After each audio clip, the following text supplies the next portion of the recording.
If you're in the average index mutual fund, you're making contributions to Planned Parenthood. He said, you want to join me and go make disciples of nations? The field's not your destination. It is a stepping stone to who you are and where you're going.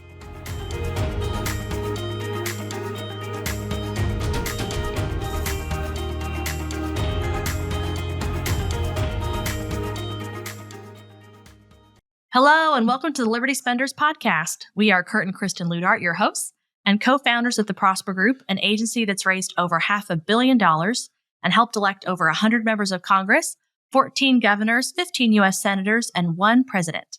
And now, in addition to helping political candidates get elected, we're helping your business get elected by answering this question: what if you could exponentially grow your business by tapping into an engaged and lucrative audience we call Liberty Spenders? Now, Liberty Spenders are politically conservative or faith-based consumers, and they're looking to buy from businesses and brands that align with their values. Our guest today is Scott Pyle. Scott has over 30 years of experience in the financial industry, including executive positions with Merrill Lynch, Morgan Stanley, and Wachovia Securities. Today, he serves individuals and families through comprehensive financial planning at his own company, Pyle Financial Services.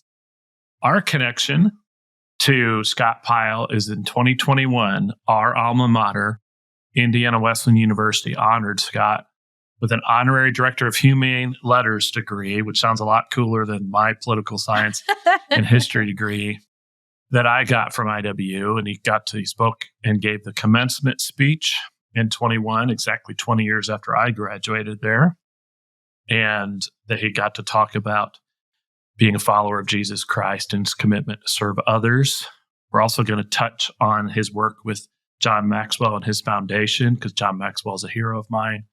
Most importantly, Scott is a proud father of 5 and papa to 8 grandchildren. Scott, it's great to have you. It's great to be here. Wow, thank you so much, you guys. Yeah, when I got your bio, I thought it was really interesting to start with Merrill Lynch, go to a couple of top, everybody knows, kind of financial services firms, end up with your own company. How did that all evolve for you? Oh, wow. It's really amazing how God allowed me to stumble into financial services. I was actually pre-med in college and dropped out. Yeah, dropped out of a botany lab. It was horrible. I'm like, I don't want to do this. Who cares what plants do? I want to help people.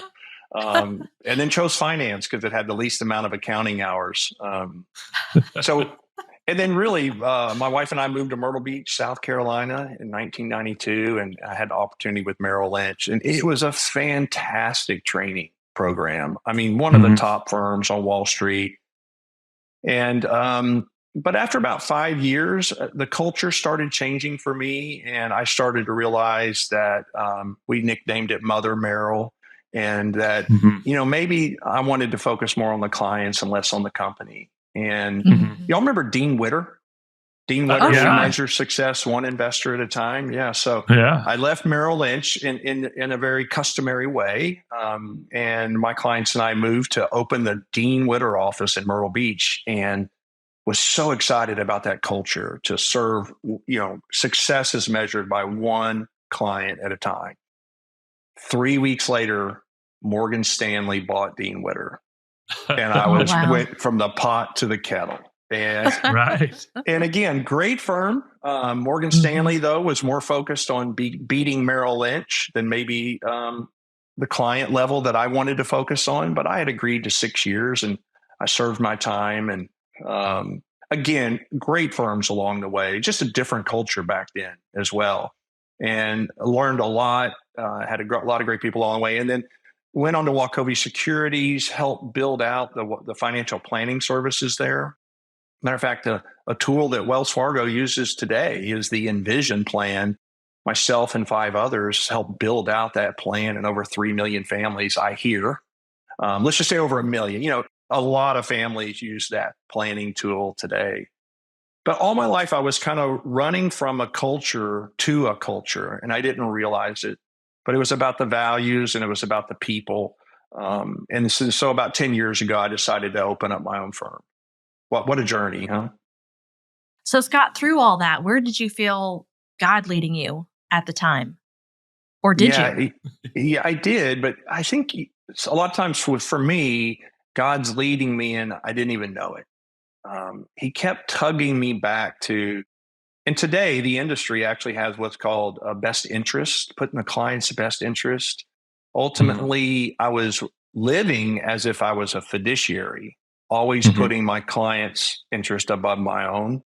And so if you think about that, that's love your neighbor as yourself. And Zig Ziglar said it one way, John Maxwell says it another, the Bible says it one way. And I've kind of over time created if I can help everyone around me achieve their dreams and goals, I don't have to worry about mine. And so that was the tug. And so the culture, as the corporate culture changed, God was drawing me ultimately to be independent, where I could become a fiduciary legally and really put the client's interests at all times above my own and not have that corporate client confusion, maybe I would say. Right. I understand that. You were doing it anyway, but you wanted that distinction, it sounds like. Yeah, and that was a real draw. And I love when God does that, right? He's pulling at you and tugging at you and in a consistent way. Well, as I said, I don't often put it that way, but in our check-in this morning, we did a quick prayer, Kurt and I was thanking God for always pursuing me. And it's such a cool thing. It's a shift that I've made when I think about it that way, which I haven't typically. And so it puts me in a different mindset. It does. So yeah, he loves us that much, right? Yeah. And like you, I think maybe I would state it a little differently. I think sometimes God drags me someplace and I'm kicking angry. And screaming. Yeah, and I'm angry about it. I'm thinking, why didn't this thing I want happen? And I'll have that viewpoint for a year or so, and then the truth comes to light. Boy, I'm so glad I didn't get that job, or boy, I'm so glad that client didn't hire us. And there was something that God knew I didn't know. And I can now look back, with 45 years of age, and I can look back at 3 or 4 times when I was resentful because I wanted something, I didn't get it. And now I realize, thank God, literally, that I didn't get that thing because he knew better. And, there's a couple things that through the years that really fit that for me. I look, as you say that, Kurt, I look back, and the greatest moments looking back were the most painful. They were or what the world would say was a failure, was really a point where God was turning me and moving in a whole new direction that I just couldn't see on my own. I so get what you said there. Yeah.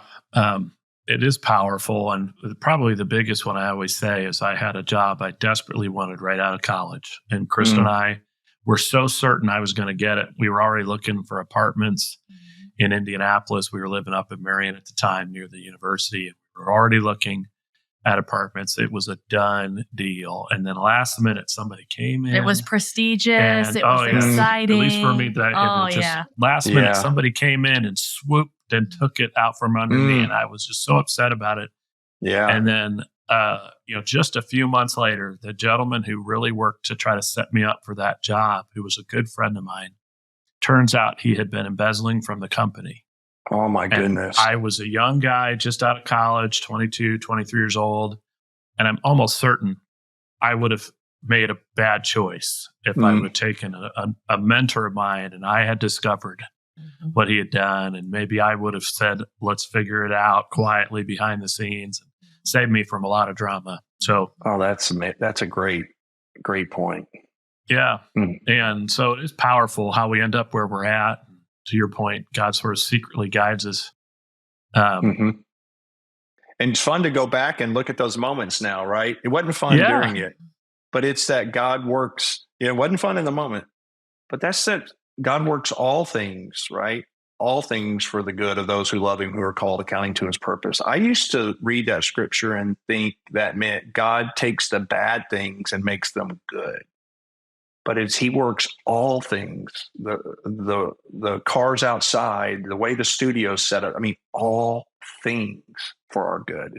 That's back to that pursuit you were talking about, Kristen. Yeah, because that means that even if he's calling us in a direction and we ignore him or disobey him or do our own thing, he can still use that. He can use anything. And he does. Yeah. Not he can, he does. And that is a powerful lesson to learn that I still have to relearn on a regular basis. It's like, I thought we already learned that one. Yeah. Oh, okay. All right. Yeah. Yeah. Revisiting that again. For the uninitiated though, with what you're doing currently, give us the, quick description of what your company does today. Yeah. So we handle the wealth of families, but also we get involved with the family and we help them with family vision, family mission, and try to help them understand that family is multi-generational. And you need to think all the way through your great grandchildren. And I'll often ask people, do you know the names of your great grandparents?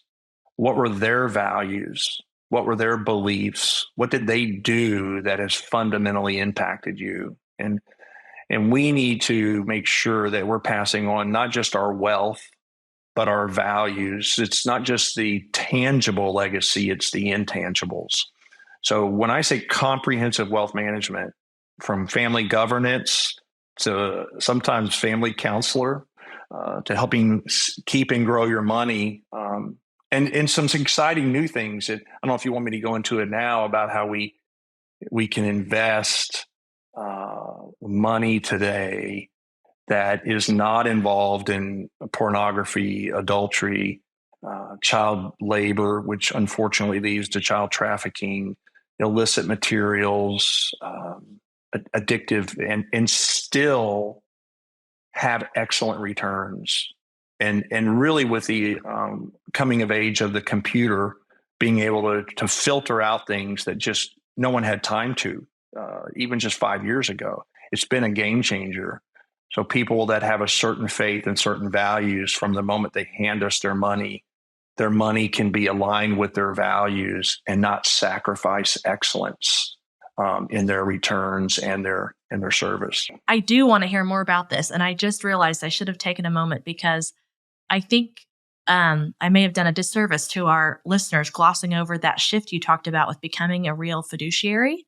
Yes. And I realize because I've understood this now for years, I shouldn't assume everyone else does. So I before you go further, because what you're doing now is so unbelievably exciting, and I want everyone to hear it and really understand it, is, we didn't have a full appreciation of that. Again, you're working with good firms. They have products they're trying to sell. It doesn't make them wrong or bad choices.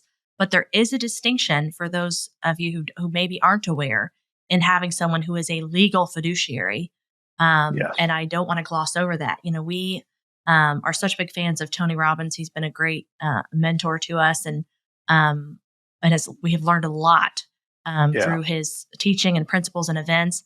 And that was part of it, was understanding that real difference, and especially as you're trying to plan, again, not just for retirement, for wealth in general and how you invest and how you look at things. So I didn't want to gloss over that, because that is an amazing distinction, and it is not really that common. Yes. So there's a number of people who are working with folks to help plan their investments or retirement, and they don't realize that doesn't mean they're getting bad advice, but maybe they could get better. It's just a different bar of accountability, right? It's a level of accountability. It's the ultimate accountability in our country to be a fiduciary for another. So that I really appreciate you pointing that out, because you're right. It's a big difference. I was amazed that I didn't fully appreciate it and hadn't taken the steps I needed to. And as I talk to other business owners, they are often surprised by this too. They didn't fully appreciate, that's not their focus. And so we all need to be cognizant and aware of it.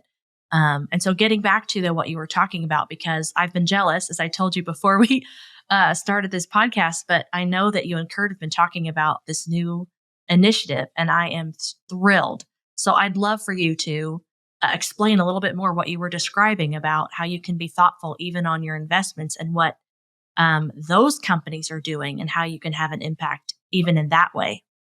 Well, it's amazing the accumulation of wealth that and really on Wall Street that's gone to a handful of firms, and in some situations, that firm actually may stand against the very values that you might spill your blood to protect.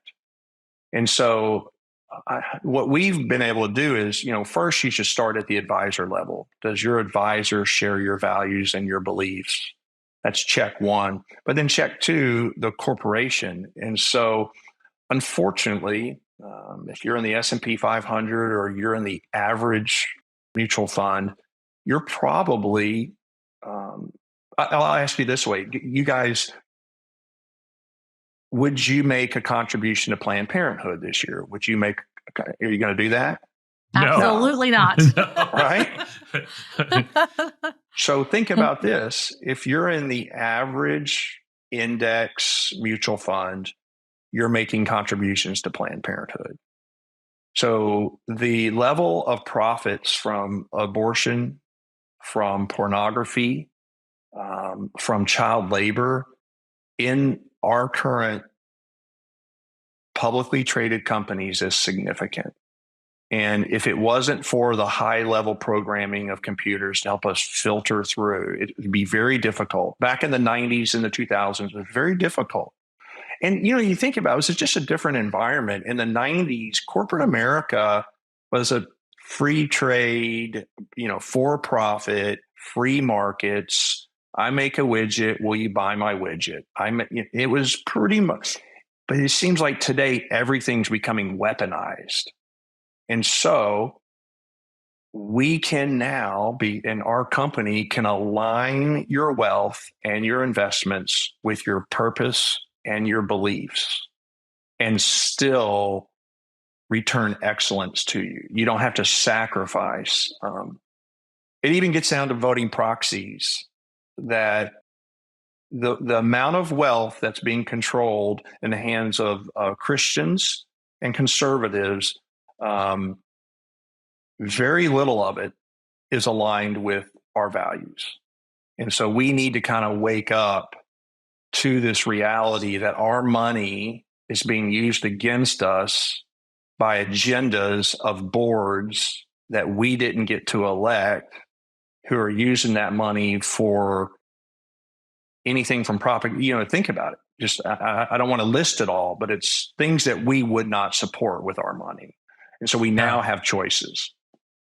Well, it's an interesting point because there are a number of these large companies that I don't do business with these days because I'm aware of these things. That's right. One of the examples I consistently use because it's so stark, and you brought it up already, is we use a company called Every Life Diapers for diapers for our kids. And the reason we do that is because we discovered that Pampers and Huggies were donating money to Planned Parenthood, which is disgusting on one level, but also a little counterintuitive, right? I mean, you would think a diaper company would want more babies.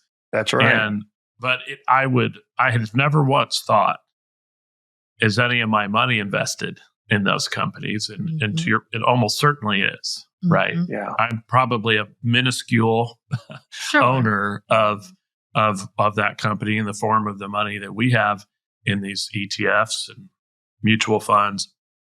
And so I think it's really powerful what you're talking about, that we could think even that far as Christians. We're talking trillions of dollars. We're talking trillions of dollars that are in the hands of conservative patriots and Christians and those who believe in God, family, country, and that money, their money, our money, the fees and the influence to be able to put board members onto boards that actually don't even align with the company's values, much less our values. Imagine, there's a story of two board members being put on Exxon, and their goal was to get Exxon out of fossil fuels. What? So I feel there's an awakening going on. I feel that God is, unifying and there's clarity is happening. But again, I will confess myself, in the 90s and early 2000s, there just wasn't good choices. It seemed like in order to align my investments with my values meant make no money or sacrifice returns. Well, today that's not true. You don't have to sacrifice your return to align your money So think about it. To be able to hand a financial services firm your money, and from the moment you hand it, the fees and the investments and the profits will not violate biblical principles. And there's scripture about this, scripture about ill-gotten gain, and where we are to go and go with others to trap others and use our influence to take the blood of others. God has woken me up the last 3 years to this, and also in line with the timing of actually being able to provide an alternative. And there's a huge movement across the country for a parallel economy that, if anointed by God, could become a kingdom economy. And we start to perpetuate our own resources within the family of those who believe and fear the same things, to see our influence moved forward in corporate America. We need to realize corporate America is being weaponized against our values. Yeah, well, and of course you're preaching to the choir here with this new effort, but it's you're getting right at what motivated Kurt and I to move in this direction. Is, we can speak with our votes, and people understand that, and they know that. They understand we can speak with money in terms of where we purchase goods and services. But where I think the real opportunity is, again, is giving more options and figuring out what those options and alternatives are, because in many cases, people feel like there aren't any. And, the next hurdle will be, how do we make sure we're matching up the convenience and removing the friction in order to make those purchases? Because again, when you're buying a good or service, a service is a little bit easier to handle. But buying a consumable good or something, when you have shopping habits and things that you're used to in terms of how you get those goods delivered to you. So it is a multi-step, process that we're going to have to work through, those of us who are motivated. But what you're talking about, again, I just think the timing of this, it's really exciting. So Scott, I know you can't give us advice, but I think it would be helpful to understand, how do you go about doing this? So for those of us who are interested, which I am one of those people, how are you able to tell where those violations occur, or where we need to redirect our investments that we already have? It's a great question. And you're right. This is about education. But our company has a tool. And I mentioned earlier, with the advent of these supercomputers, which we now call AI, over the last 3 to 5 years, they've been growing at unbelievable. We have a program that we can take anyone's portfolio and load it in, and there's roughly 10 categories that we will be able to score and tell you 66% of your investments are supporting abortion, 62% pornography, and it goes through this filter. This is amazing, Kristen, because as I said, 10 years ago, the work to do that, think you would have to, it was almost impossible. But today, within a matter of seconds, computer software, we put in the portfolio of the client, what they hold today, and then we score it. And then they tell us, I don't want to be in that. I don't want to be in that. I don't want to be in that. And then we show them the portfolio that's clean with the track record. So they get to see, oh my goodness, you mean I can still make money and not invest in the things that everyone else is investing in? If you're with these great, and again, I'm not trying to go after these firms. They're just growing your money. But then at certain levels, all of the wealth starts to be weaponized, or starts to be used to put board members on companies, to direct companies, to tell companies, if you don't offer certain things, we're not going to continue to fund you. It starts to be used in ways. So we can clean that up because of the computer technology, and show any portfolio. That's amazing. That is absolutely amazing. Yeah. And I think one of the things, I kind of separate this into two unique opportunities. So one opportunity is, I know that where my dollar lands in the form of an investment, that end landing point, the company that's part of the ETF or that's part of the mutual fund, that company matches my values. And I think one of the other things you're also pointing out is, because so much of these investments are going through some of these really giant companies like BlackRock or Vanguard, you have another challenge, which is that influence that they've gained from having control of all that ETF fund and mutual funds means they have control over these companies. That's right. And it filters up to about 5 major firms. And then when you start to look at those firms own these companies, and then in those companies, they support these things. But like you said, Kristen, before the advent of this supercomputing, it was almost impossible to track. So today, there's the tracking, and then there's what's exciting is you being able to show, here's another way to get this done. That's right. That's right. So here's what you have. Here's where you didn't know it, but you're participating in all these things. And here's where you could be, and what has the performance been, and you can make a educated decision. And we're just so excited about it. And we've been merging and acquiring and putting things together to make this possible nationwide. Yeah, in a way, what's happening there with these large kind of investment firms is it's its own form of cancel culture, is what you're talking about too. It's the investment firm has the ability to cancel these companies, or the ridiculous ability to what you described, to go to a company like Exxon and say, I think you ought to be out of the oil business, which is a little ridiculous if you're Exxon. I'm a big John D. Rockefeller fan. He's turning over in his grave. One of his his it's interesting. children. In another group that gets enough money, and as of recently, because of the changes that are happening, 2 board members were put on Exxon to counter those two's opinions. So, because if you want to make a profit from fossil fuels, you should have the freedom in our country to do so. And you just can't imagine that your money would support a board member to go in there and go against something that you're trying to make money with. That's right. That's right. Exactly. Yeah. It's like 3-dimensional chess when you're thinking about all the moving pieces and how that works. You're absolutely right. Yes. Yeah. And I think that it's affecting the decisions of states like Texas. They're investing state funds with these large firms. And then and Texas, of course, is giant in the oil business. And then to find out that these big firms are pushing their own state investor dollars away from the companies that are employing their citizens, which is why you're seeing a lot of these states, Indiana's doing it right now. They're pulling their funds away from these giant companies because they think, well, they're working against my interest. That's right. They're engaging in political activism with our investor dollars. And, that's right. And what you're saying, I've heard also, Vivek Ramaswamy has a asset management firm called Strive. He's the one that got the board members on Exxon. Yeah. Oh, that's amazing. Well, what he's doing is tremendous. Yeah. Yes. And so I'm glad that more people are paying attention to it. Yeah.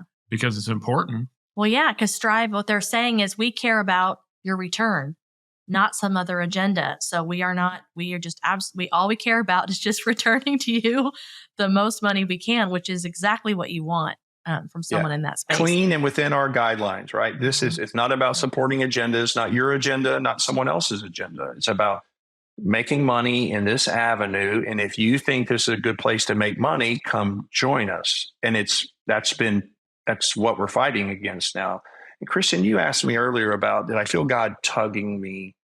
This has been really an answer to prayer that we could align. I mean, that as an advisor, as a fiduciary, that we now have an alternative to not just be against things, right? It's not just what we're against, but what are we for?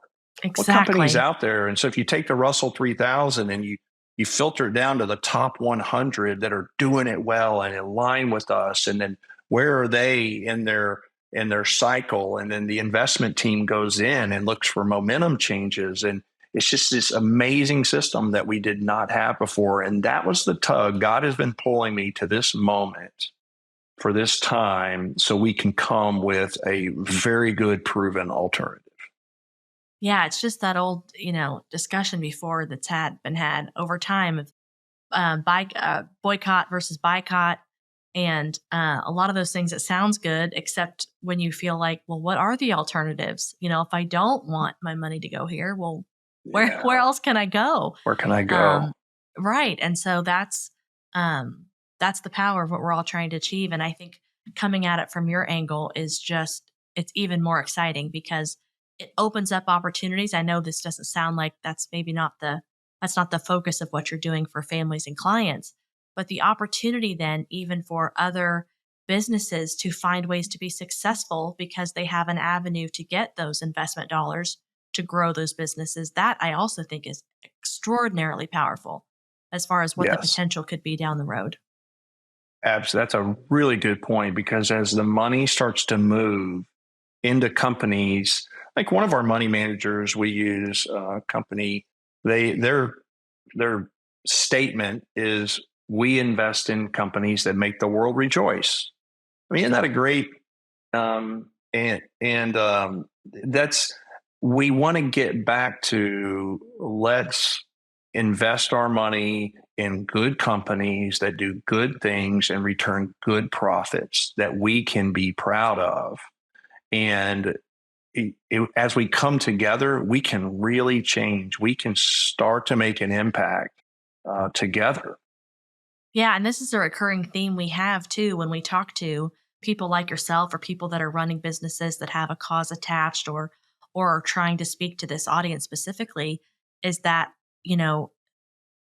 it's important that there's values alignment. It's important that we know what's motivating you, what cause you're trying to drive. But just like anything else, excellence has to be there.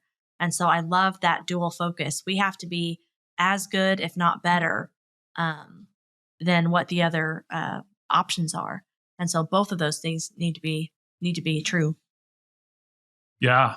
Well, no, I was going to take it in a totally different direction now, because I wanted to get this in our time, because what I thought was interesting when I read the bio that we found on you, Scott, was that the whole thing had a lot more about your non-career stuff. There was a lot more stuff about some of the passion projects you're in, the charities you're involved with. So it was a little itty bitty mention of, Pyle Financial Services, and then a long mention of some of the cool side projects, we'll call them, that you're involved in. And I thought it told us a lot about who you are. And I thought, I wanted to ask about that. What was something maybe that was a little unexpected that you started getting involved in? Maybe even you hesitated, but you really felt like you got to do kingdom work and has really gotten you excited. Well, my wife and I talk about this all the time. And Kurt, you were talking about earlier, a moment in time that changed everything. Yeah. And for us, it was when we had the chance through, I Can Only Imagine, the movie. My wife and I were involved in that in a small way. And we met a family that was the Green family, who were talking about the Museum of the Bible. Yep. And long story short, God called us to join the movement to build a museum in Washington, D.C., protect the historicity of the book, protect the archaeological sites, and to let people see the book for what it is, the most incredible thing on the planet, the Word of God. Yeah. And that, if you can think about a small pond, it's like throwing a Volvo in a pond. The spiritual ripple effect from that God movement is what really is why I'm here today. I would not be sitting here today and having the relationships and meeting you through IWU and I wouldn't know John Maxwell. And it is just amazing. And that was for Pamela and I, that was the largest financial gift we had ever done to a ministry. I should have done that back when I was 30, just go all in, right? It has transformed our lives. And so that's how I met John Maxwell. There was a little article written by an author, Jerry Pattengale, who introduced you and I as well.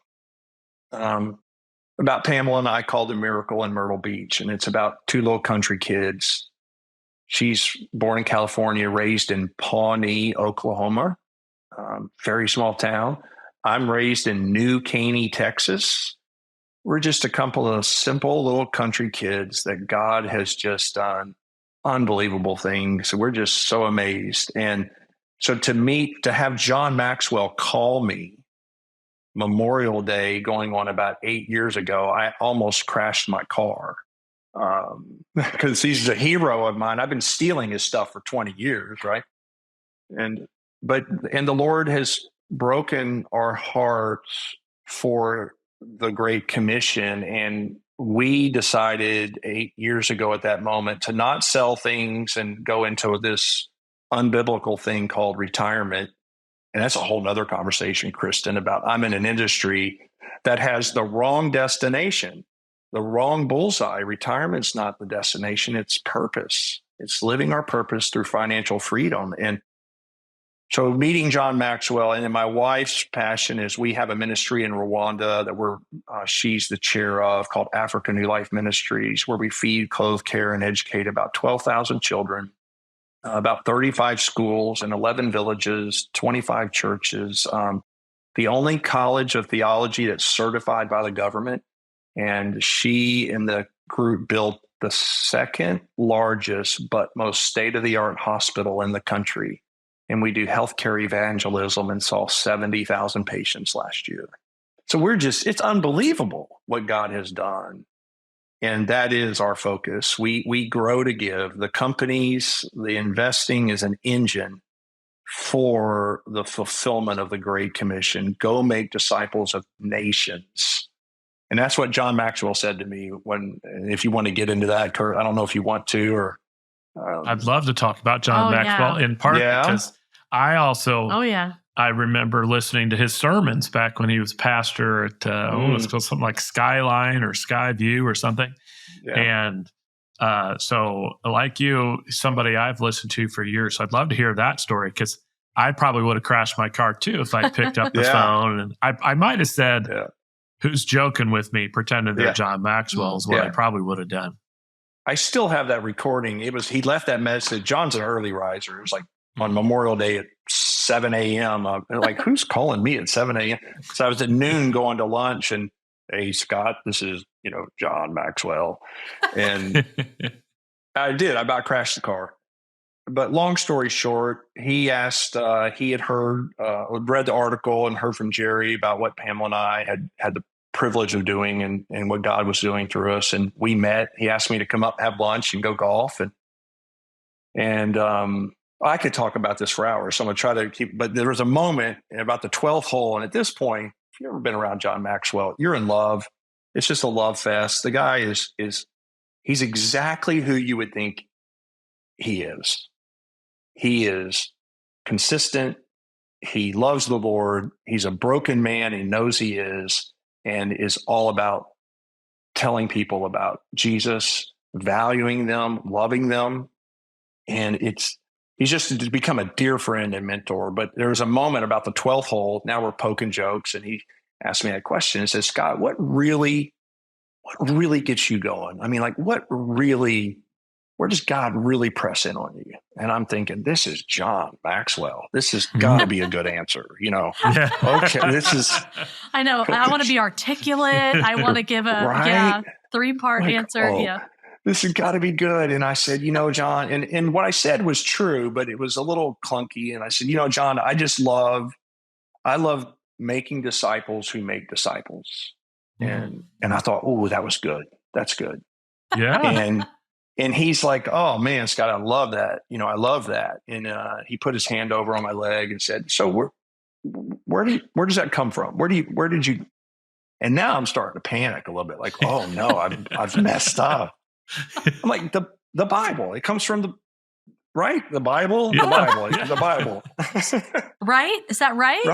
Right. And he goes, no, it's okay. Yeah, I know the Bible, but where in the Bible? And I'm like, oh, no, man. Like Matthew, I think Matthew, it's in Matthew. And now I said, man, you're messing with me, right? And he goes, no. He goes, but And I'm thinking, are you going to say something like it's right next to God helps those who help themselves? It's not there. Yeah, right.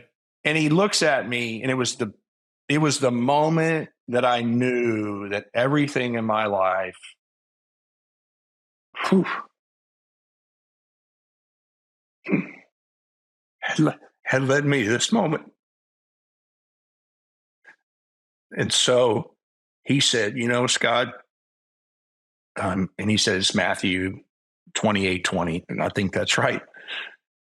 It says, go make disciples of nations, baptizing them in the name of the Father, Son, and the Holy Spirit. And he looked at me and he said, you want to join me and go make disciples of nations? I don't need to pray about it. I don't need to think about it. The answer is, I am all in, brother. Yes. And that's what I've been doing ever since with him. Yeah, Amazing. It is amazing. And I know that that's been part of what you've been able to be involved with the foundation. You were sharing about the number of people who have made decisions for Christ. Yeah, what's so neat is we do country transformation first, which is we have about 27 presidents that have written us that want us to come to their country. Wow. It's value-based leadership. And then we really have two arms of the foundation where we go in and we add value. We love people. We serve people. And then eventually they'll ask us the question, why are you doing this? Mm-hmm. Aha. Then we get. And so, we are celebrating probably at the end of this year.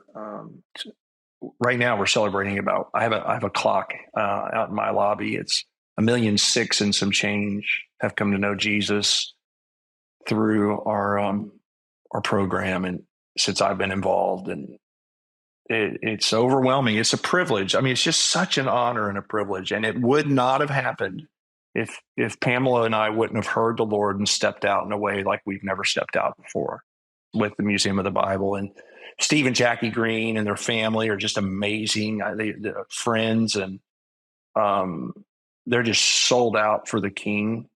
And what David and Barbara have really been, they're a model for the country on how to build a business, family business, keep it in the kingdom, and perpetuate that capital. And it's a privilege. And I was just with John and other friends in Greece recently, and John was taking us on the footsteps of Paul. And the moment that hit me the hardest out of all of it, I mean, we're all over it's just an amazing trip, but we went over to the Isle of Patmos, and we were in the cave where John received from Christ the revelation that was written that we're now living in. And that blew my mind. Oh, yeah. I can imagine. Right? Sitting in the cave. And so I text Jerry Pattengill. I'm like, okay, I mean, how sure are we this is the cave? I mean, I love that. I need a gut check. How excited and blown away should I be, really? I mean, is this really the cave? And Jerry right back said, listen, Patmos is a small island.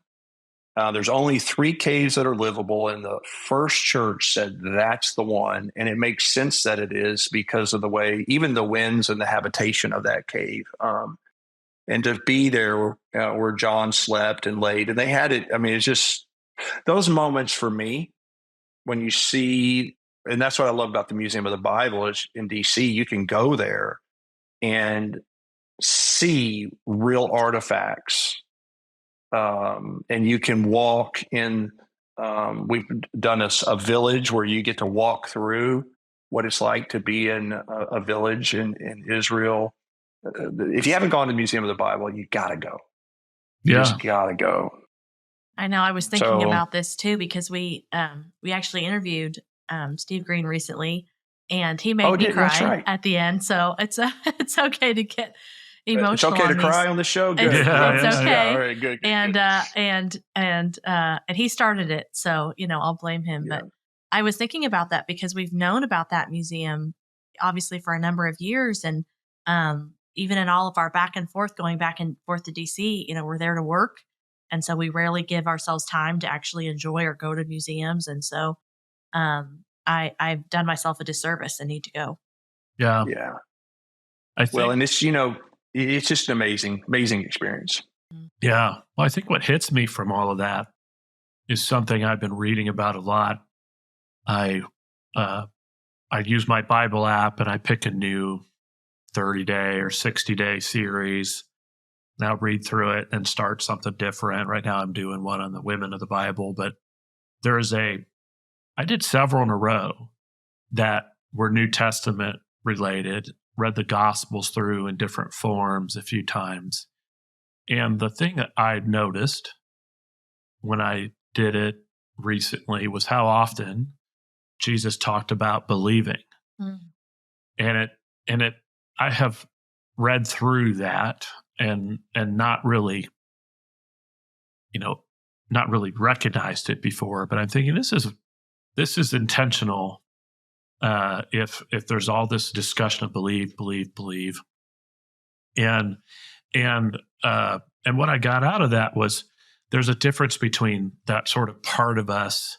I grew up in the church. I've always, let's say, believed in God. I believe in Jesus. I believe he died for our sins. I believe I'm going to heaven. But there's also a difference in believing that this stuff is just like in our soul.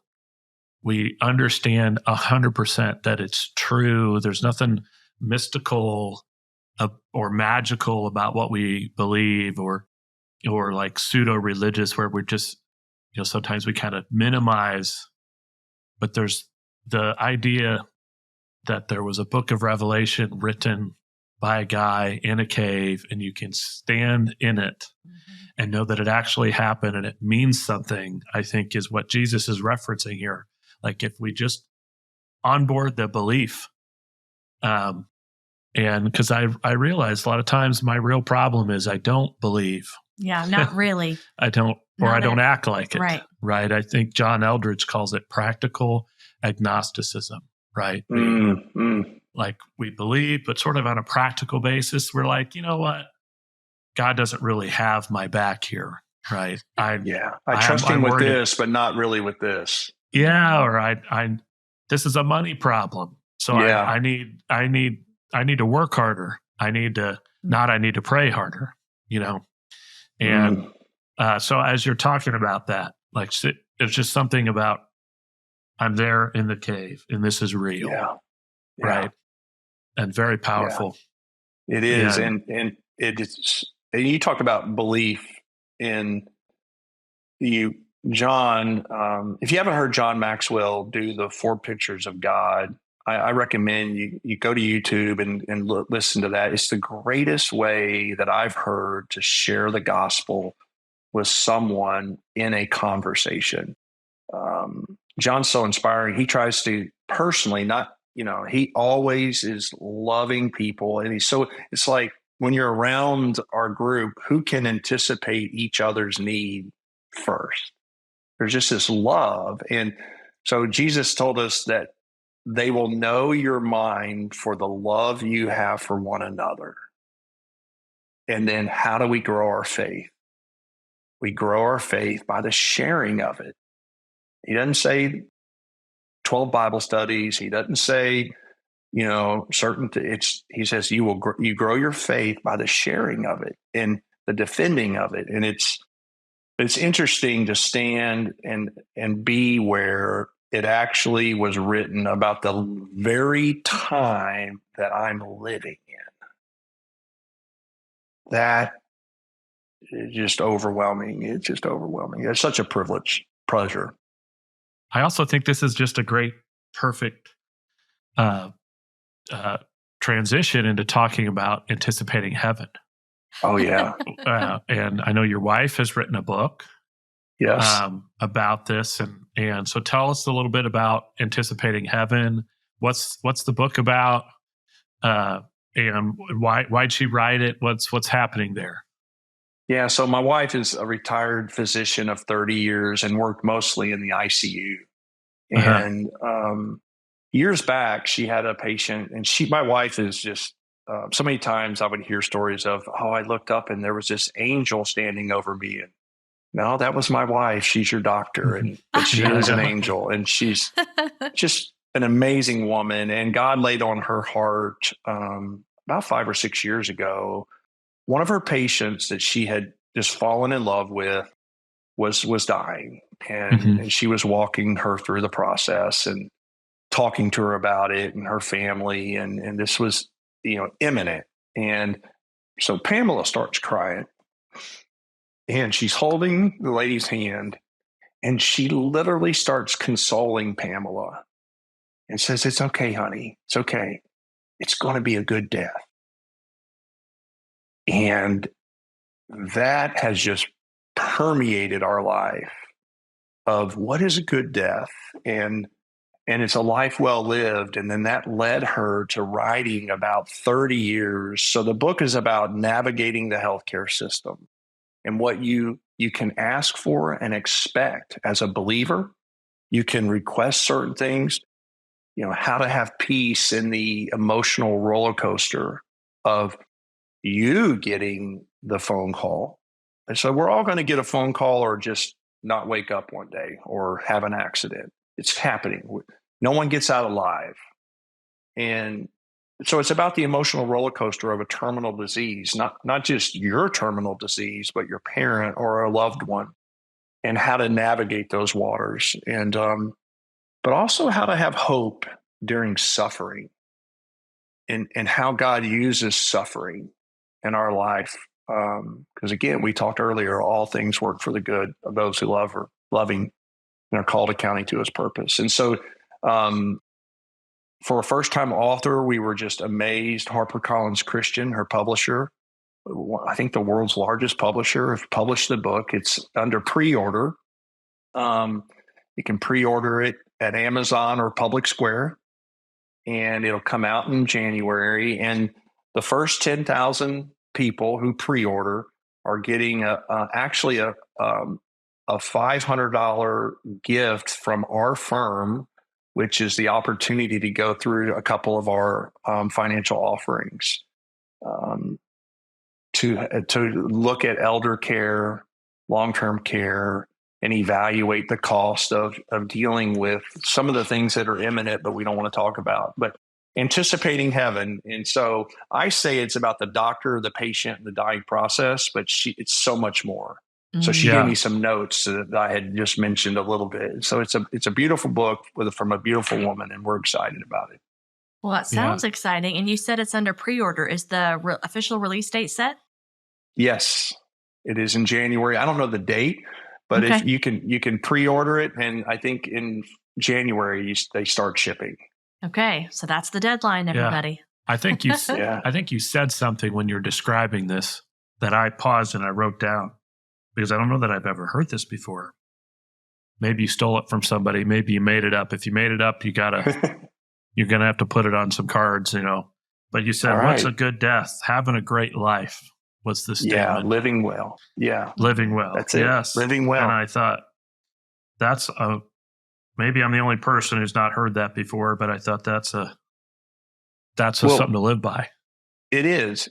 I mean, and we were privileged by a couple. Pamela had just moved to Myrtle Beach in 92, and we're still in a rental house. So it must have been 2 months into her being, this critical care doctor. And she came home in a wreck.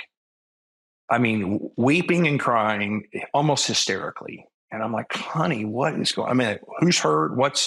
Who died? Right. What's going on? And she sat there and she said, oh, I just had this lovely couple today, and the husband died, and I've just spent 3 hours with the wife, and we just cried together. And I'm like, oh, okay, wait, this is your job. All right. You can't get wrecked like this all right. She goes, no, you don't understand. You don't understand. She just kept saying, we've worked our whole life to get here. Now we live in Myrtle Beach, which is a retirement capital, right? It's just and the wife was saying, we worked our whole life to get here. We saved, and now he's gone. Now he's gone. And so for 42 years, they set their life aside for a destination that was never going to be. And a good death is a life well lived. And you have to live now. The only promise is now. And even in our industry, there really is no such thing as retirement. There's living today out your purpose, how God has uniquely pierced your heart. He's uniquely gifted you. He's uniquely created you. And you have unique experiences to help the body of Christ be healthy so we can go and make disciples of nations. We have a rapid fire section we do. And I like to do, just a 60, 90 seconds on what legacy do you hope to leave behind from your business endeavors. I think we just got it there. It's the Anticipating Heaven book, but it is living beyond where I'm perpetuating my company. I don't own my company. God owns my company. I'm stewarding it. And so it is it is living. And I believe if we can unite the body of Christ, if the bride of Christ can come together and we can engage her resources, we can see the fulfillment of the Great Commission in our lifetime. That is our bullseye. Mm-hmm. Yeah. It's a good one. Yeah, it is a good one. I also usually ask people for 90 seconds on something random, something that's not Pyle Financial Services. It's maybe something you're interested in, a hobby. I think I wrote something down. There's so many things of 90 seconds on something random. I've just been so off the cuff with this whole thing, I would say. Well, I see some sports things. Yeah, I was going to say. We can, oh yeah. Yeah. Well, I'm fortunate to be involved in the sporting world. I've in the past worked with the executive team of Athletes in Action, and I own a small part of a sports agency, and I've just had the privilege of being involved in lives of people with great influence and learning how to realize God's given you what you might think is the moment. So let's use the football field. Right. Most football players run their whole life to try to be a professional athlete. I'm not going to give you all the statistics and everything, but what I tell these young men, and this is for business, this is for your show, this is for any platform God has given you. So the football field, eventually, you're going to walk off the field. You're going to be told to get off the field, or you're going to be carried off the field. The field's not your destination. It is a stepping stone to who you are and where you're going. When you have influence, invest it well, multiply it for what's coming next. And you don't know what that is. Yeah. You don't? But I will tell you this, if my dear friend, Dr. John Maxwell was sitting here, he would tell you, he's almost 20 years older than me. He runs a pace that a 30-year-old couldn't keep up with. Right. Living in a way that is amazing. But he looks at me all the time and says, the next 20 years are the most influential years of your life. Spend them well. Mm-hmm. Yeah. It's very good advice. Yeah. I think you alluded to this earlier, but so much of the way we talk about quote retirement these days is we encourage people to stop working just when they figured it out and just when they can do the most good. We say, go right off into the sunset. And I've witnessed it in my own life. I've also read it. So many of these retirees, if they take that advice and they say, you know what, I'm going to just live a life of leisure, realize very quickly just how unfulfilling that is. Yeah.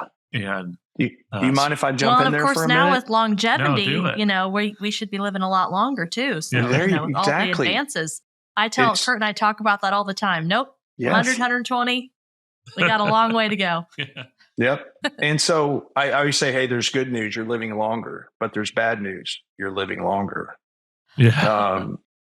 And so, but you talk about, Kurt, we've been sold this thing called the American dream. Now people hear that differently, and the world we have today is different than the world, I grew up in, and just that's not a long time. But maybe we should retitle the American dream of retirement to how to destroy a society in 3 generations. Mm-hmm.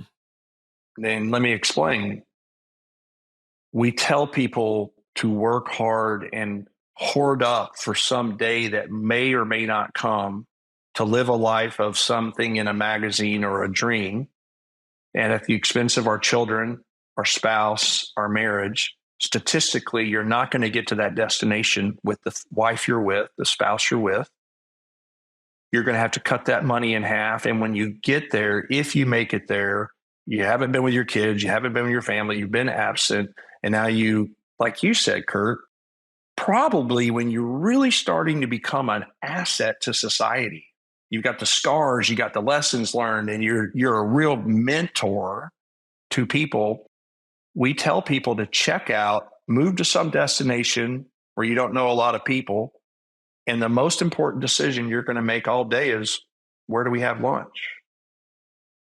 And because the way humans are, suffering is the way we grow. You create suffering in your HOA and you complain about your neighbor's landscaping, and it just becomes miserable because we're not living out our purpose. And we've got to find our purpose. We've got to find why God created me, what pierces my heart, and live that out. And that's what Pamela and that's what we're doing. Yeah. Well, I think that's a perfect way to end our episode. We're so excited, Scott, that you came and joined us. This has been a great hour, actually coming on an hour and a half. And it's been a joy. Y'all are a joy. Yeah. Thank you so much. Yes. And we really appreciate it a ton. It's been great learning for us. Yeah, so to get in touch with Scott, you can find him at scottpyle.com. I'm sure of other places, and learn more about what he's got to offer. And thank you guys for tuning in. You can also learn more about the Liberty Partnership community at libertyspenders.com, and learn more about how you too can join this movement and engage with this lucrative and loyal audience. So again, thanks for tuning in. Until next time.